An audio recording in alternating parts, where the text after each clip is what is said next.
to your plan, so I'll follow all of my days. Every day you give me strength to follow after your way. 'Cause you give me the power to never give up. You give me your power and it's more than enough. I made my decision, quitting's not an option. No matter how hard it gets, I know I'm in, 'cause you give me the power. Yeah, you give me the power.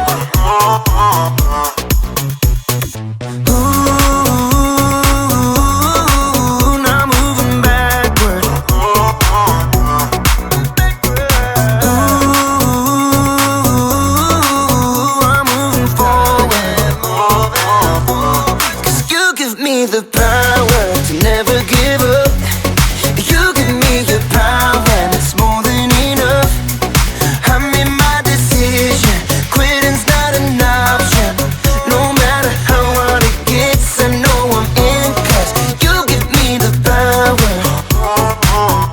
Yeah, God gives me the power.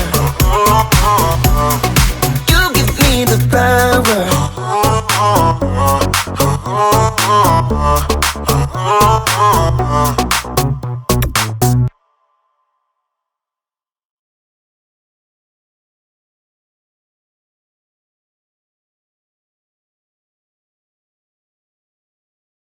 Hey there, welcome to Story Lab. This week we're talking about grit, while we take a look at the story of someone who met up with a pretty unusual bonfire.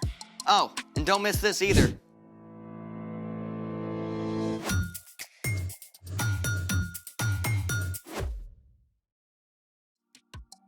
Hey, I'm Amaya, And I'm Zeke. and we're talking about grit, which is refusing to give up when life gets hard. You know what I think is hard?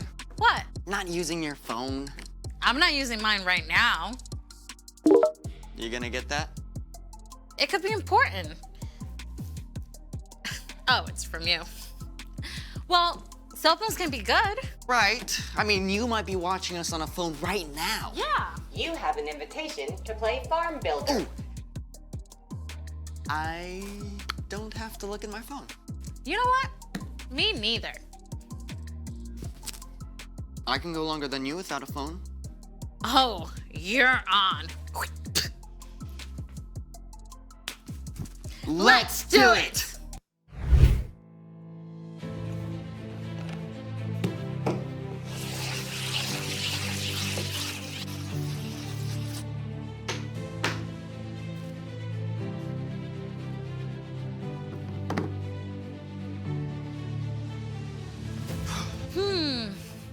Wow.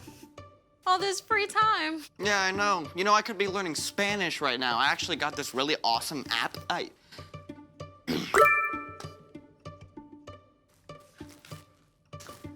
That might be your new game score. Right?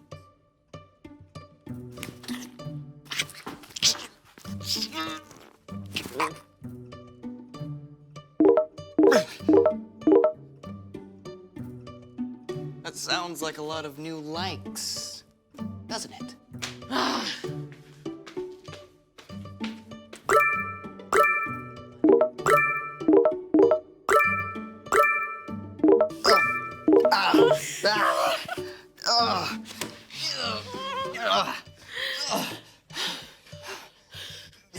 Okay, I'm thinking of something else. Thinking of something else. It's Time! for The story before the story. Today we're in the second book of the Old Testament, Exodus. God made a plan to bless the whole world through Abraham and Sarah's family. But their descendants, the Israelites, traveled to Egypt to escape starving. Over time, the Israelites were enslaved, but still, their families grew. After hundreds of years, the Hebrew people cried out to God for help. God heard them and chose an unlikely helper. A Hebrew man named Moses who had been raised in Pharaoh's palace, but ran away to live as a shepherd in Midian. Moses is where our story starts. Take it away. Greetings, everyone. There's fire, darkness, frogs, and a whole lot more in this story, so hold on tight. By the time our story starts, Moses was actually 80 years old. His early years in Pharaoh's palace were just a distant memory. He was living life as an ordinary shepherd until one day. Now, usually, when something catches fire, it just burns up, but this bush, it didn't. It glowed like a flaming beacon. As Moses edged nearer, a voice called to him from the midst of the fire. Moses. Moses. Here I am. Don't come any closer. Take off your sandals. The place you are standing is holy ground. Moses' hands shook as he tugged off his sandals. I am the God of Abraham, Isaac, and Jacob. I have seen how my people are suffering in Egypt, so I have come down to save them. I will bring them to a good land. So now go. I am sending you to Pharaoh. I want you to bring the Israelites out of Egypt. So many thoughts must have rushed through Moses' head. He had been raised in the palace by Pharaoh's daughter, but that Pharaoh had died and a new Pharaoh was in charge. Also, Moses had no idea if his own people would even accept him. But what if the Israelites don't believe you sent me? Throw your walking stick on the ground. Okay, Moses did what he was told. Right then and there, God turned Moses' walking stick into a snake! And then back into a stick. Still, Moses was nervous. The bush continued to blaze. Lord, I'm a terrible speaker in front of people. Go. I will help you speak. Couldn't you send someone else? Your brother Aaron can speak well. He is already on his way to meet you. Tell him what to say. I will help both of you speak. Even though the thought of facing Pharaoh probably made him sick with fear, Moses did travel back to Egypt. Together, Aaron and Moses spoke to the Israelites. God has heard you. He will lead us out of Egypt. We just have to okay it with Pharaoh. Oh boy. Moses just probably wanted to run, but instead, he made his way to the palace where he had grown up. With Aaron, he stood his ground before the new Pharaoh. Tell him, the Lord says, let my people go. Then they will hold a feast to honor me in the desert. Aaron repeated the words loudly and clearly, and Pharaoh glared down. Who is the Lord? Why should I obey him? Instead of releasing God's people, Pharaoh gave orders for them to work even harder. Now the Israelites were upset with Moses for making things worse. I did what you asked, and now it's just worse. You haven't saved your people at all. Pharaoh will not listen to you, so I will use my powerful hand against Egypt. I will bring the people of Israel out of Egypt. Even though God performed miraculous signs through Moses and Aaron in front of Pharaoh, he still would not listen. So, the next morning, Aaron and Moses met Pharaoh down at the Nile River. Moses instructed Aaron what to say and do. The Lord has sent me to you. He says, let my people go. But you have not listened. Here is how you will know I am the Lord. Aaron raised his staff high. I will strike the water with this walking stick. The river will turn into blood. The fish will die, and no one will be able to drink the water. The water turned to dark red blood. But still, Pharaoh was stubborn. Moses must have been just tempted to give up and go back to Midian, but God called him to speak to Pharaoh again and again. God says, let my people go. Over and over, Pharaoh promised to release God's people. And every single time, he went back on his word, even though God sent frogs, followed by gnats and flies. All the Egyptians' cattle died. Ugh. Terrible sores showed up all over the Egyptians and their animals. Hail rained down, destroying crops and tearing leaves from the trees. Ugh. Locusts finished off anything the hail left behind.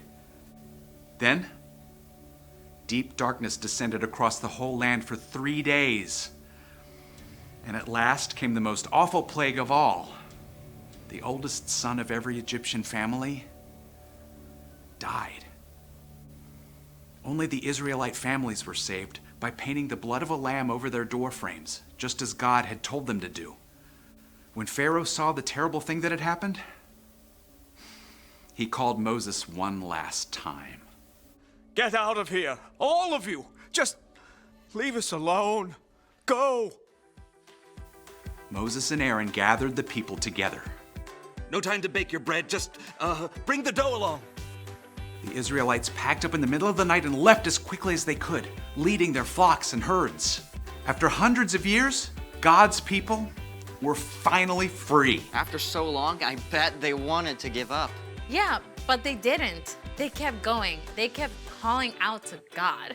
And Moses. I mean, if I were him, I definitely would have wanted to call it a day and leave. Yeah, right? But Moses held on. He had seen God's presence in the burning bush, and he knew that God saw what he was going through. And the Israelites, too. So, what's our part in the story? Well, when we face tough things, right, we can know that God sees us. God will help us through, even if it's, well, not in the way we expect. Yeah, like maybe someone keeps being mean to you at school. I mean, that's awful. But you don't have to give up. You can talk to a grown-up about it, and you can trust that God will walk with you every step of the way. Or maybe you've got something that doesn't go away, like a food allergy. Oh yeah, that's a really hard one. But instead of giving up and grumbling, you can trust that God is with you and keep going. Yeah, God never intended us to keep going on our own. So God gave us Jesus to walk with us. And when we put our trust in Jesus, he gives us the power to keep going. Thanks, Brian. Yeah. See you next time. So here's the thing. Hold on, because God knows what you're going through. And that's how you grow grit. You have 2 game invitations waiting. Are you gonna get that? Nah. Well, thanks for joining us in the Story Lab. See you next time. You really think you can solve that? I'm not smart enough for this. Come on, I'll show you.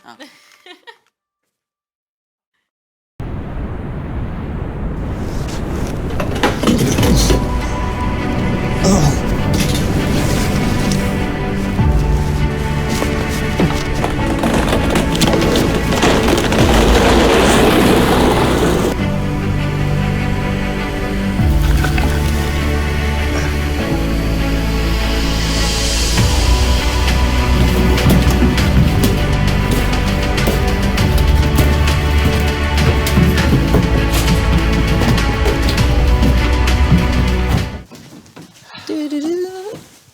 Brandon, what are you doing? What does it look like I'm doing? I'm training.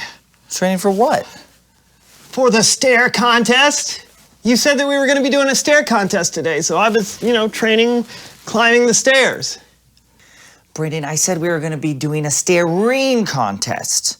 Staring, like with your eyes.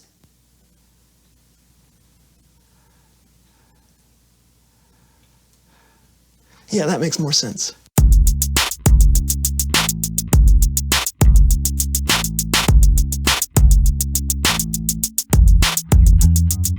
I'm Lawson. And I'm Brandon, and welcome to the So-and-So Show. Hey, can I ask you a question, Lawson? You just did. Can I ask you another question, Lawson? You just did. Stop that. You just Stop did. it. Just did. Just did. Ask your question. Okay. When you think of having grit and toughness, what do you think of? Beef jerky. Okay, I'll give you that, okay? Anything else come to mind? Ooh, my Aunt Lulu. She was a tree logger, toughest person I've ever met. A tree fell on her once, and she just caught it. All right. Nothing else? Sandpaper. Cowboys. Oh yeah, cowboys. That's what I meant to say right after, like, my Aunt Lulu, and then there's beef jerky, and then I was gonna say cowboys, and then a little bit after that, there's sandpaper. Great. Please welcome someone who knows stuff.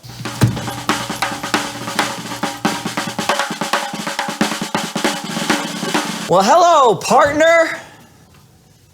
What, I'm just trying to speak the lingo. Yeah. Come on down. Yeah. Please tell us who you are and what you know. Well, my name is Duke Canyon, and I'm a professional cowboy. A real cowboy. Wow, I've never met one before. Why don't you just tell us all the things you have to do, please? Well, you got to get up at sunrise before the cattle call, and the hours are long, but it's a thankless job. Someone's got to do it. We may be in the background, but we are important. You know what I mean. Yeah, I know what you mean. It's true. What would we do without you? You guys help create some of my most favorite things: burgers, steaks, beef jerky. Well, how many other cowboys do you usually work with? Well, it depends on what we're doing. If we're in a cattle ride, could be 30 or 40 of us.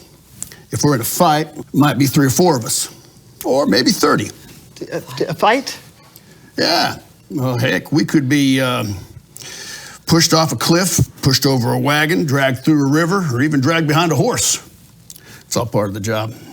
What? Yeah. Last year, I was over 50 fights. Yeah. I've had bottles broke over my head. I've had chairs broke over my back. I've been drugged behind a stampede of horses. It's all part of the job. Why would anyone want to do a job like that? Well, you don't quit the job because it gets hard. You got to keep going. You keep trying. It's all about pushing through, ain't it? Yeah. Now, speaking of that, I think it's about time for me to ride on out of here. Oh, well, thanks for coming on the show. You headed back to your cattle now? No, as a matter of fact, the next one's going to be a train robbery. A train robbery? Yeah, but it doesn't start filming now for another 2 weeks, so I'm going to the Bahamas. The Bahamas? Yeah. Filming? Yeah, I didn't tell you. Nah. I'm an extra and a stuntman in Westerns for film and television. Yeah. I didn't mention that. No. An extra? Yeah. So you mean all the fighting, all the bottle breaking, the cliff throwing, and the train robbing was only in the background of a television show?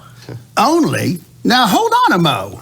I have you both know that I've had me skull crocked, I've had me ribs broken, and I've had me teeth knocked out. And let me tell you, it was more than a few quid to get those punched back in, too. Oh, sorry. I didn't know what a quid is. I'm sorry. That's all right. It's probably the most dangerous job I know, but I wouldn't trade it for anything. Well, adios, partners. Yeah, sure. Adios. Adios. Adios. And thanks again. Yeah. Bye, partner. What just happened? I don't know if I'm disappointed or if I should chase after him for an autograph. Same. It's Bible story time with Kellen.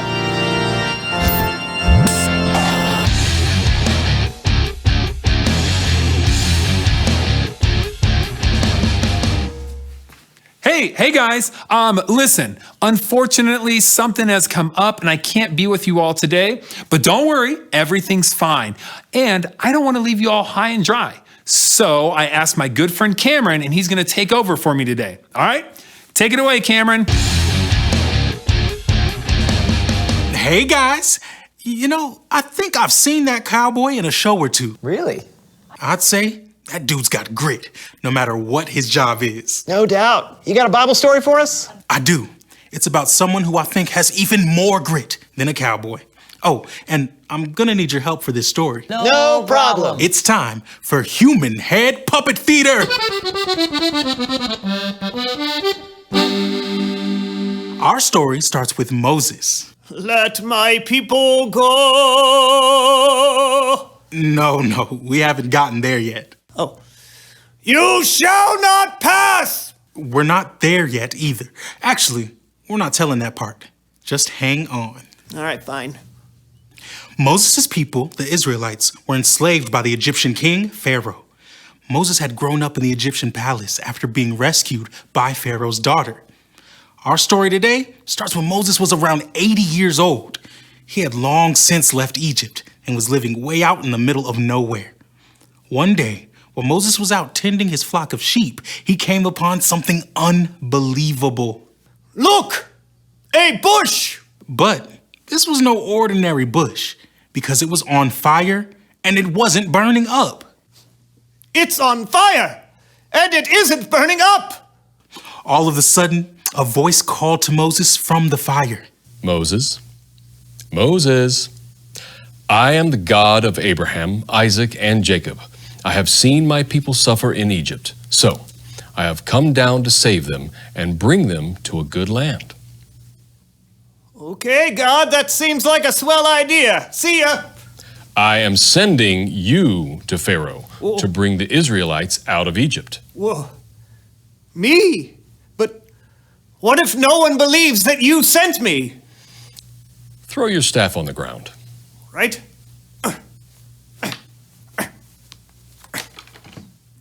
God turned Moses' staff into a snake. Whoa! And then back into a staff. Well, that was weird. It was cool, but it was weird. I'm still a little nervous about going back to Egypt. You see, Moses didn't feel like he was the greatest public speaker or the right person for the job and wished God would send someone else. But God knew Moses had it in him, so God promised to help Moses communicate with Pharaoh. Moses' brother, Aaron, would help. God would speak to Moses. Moses would tell Aaron what God said, and Aaron would relay God's message. Before long, Aaron and Moses went to Pharaoh. The Lord said, "Let my people go." The Lord? Who is this you speak of, and why should I care what he says? And why is it so hot in the desert? Oh, you know what? I am not going to let your people go. Instead, I'm going to make the Israelites have to work even harder. Man, I'm a good Pharaoh. Well, as you can imagine, the Israelites were pretty mad that Moses made things worse for them. And I think it would be safe to say that Moses was pretty upset too, and probably wanted to quit. But with God's help, Moses kept going. He went back to the Pharaoh by the Nile River. The Lord sent me to tell you to let my people go. But you didn't. So this is how you'll know that God ain't playing. I will strike this water with my staff, and the river will turn to blood. Yeah.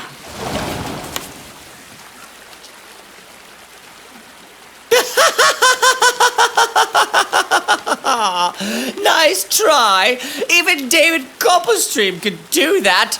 The Israelites are going nowhere.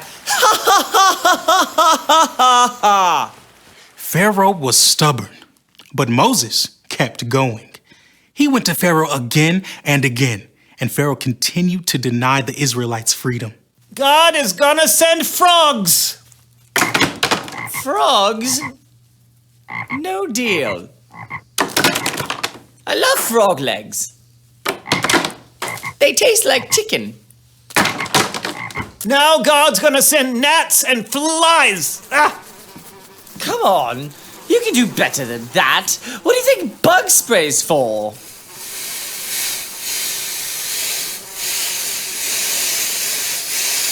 Now all the cows are gonna die. You're gonna get terrible sores. There will be hailstorms.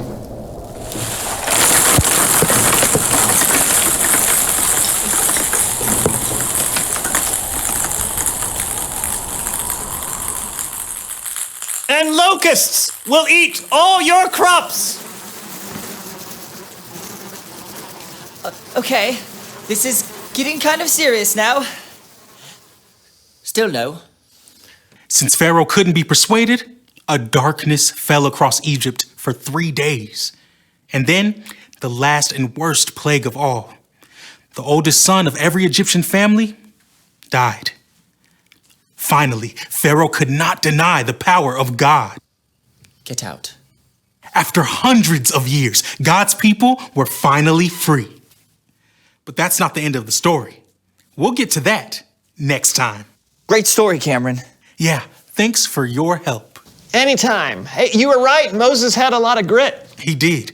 He kept going when things got tough, and God was with him the whole time, helping Moses know what to do and say. I guess like Moses, when we go through hard times, And we will. we just have to remember that God can help lead us through. So we shouldn't give up. Exactly. Sounds like you got it. I guess I'm out of here. Gonna go watch some more Westerns. Adios. Did you know Cameron spoke Spanish? I did. Reveal the question.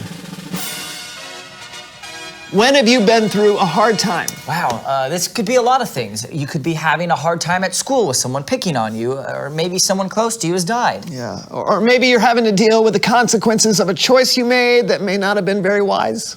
Whatever it is, you're not alone. God knows what you're going through and doesn't want you to give up. That's right. Man, we've been through a lot today, Lawson. That's true. Anytime you can cover cowboys, a burning bush, and a singing Moses, you've done pretty well. Yeah. Anyways, thanks for watching. That was the So-and-So Show, everybody. Goodbye. Goodbye. It's my cowboy hat. This is my cowboy accent. Howdy, partner. Partner. That's your cowboy accent? Howdy, partner. No, howdy, partner. Clink. Clink. What is that? Clink, those my spurs there. Okay, Tell okay. you All what. cowboys wear spurs. All right. This town ain't big It's enough not. for the both of us, Over partner. here. Draw. Draw. Oh, good horns. Here, wrap this around me. Here. All right. Try to get away. Now, Got it. hold her tight. Pull it in. Hold him down. No. Knock out. No. Yeah, that's right. We got him. Now you take a branding iron. My Oh, okay. No!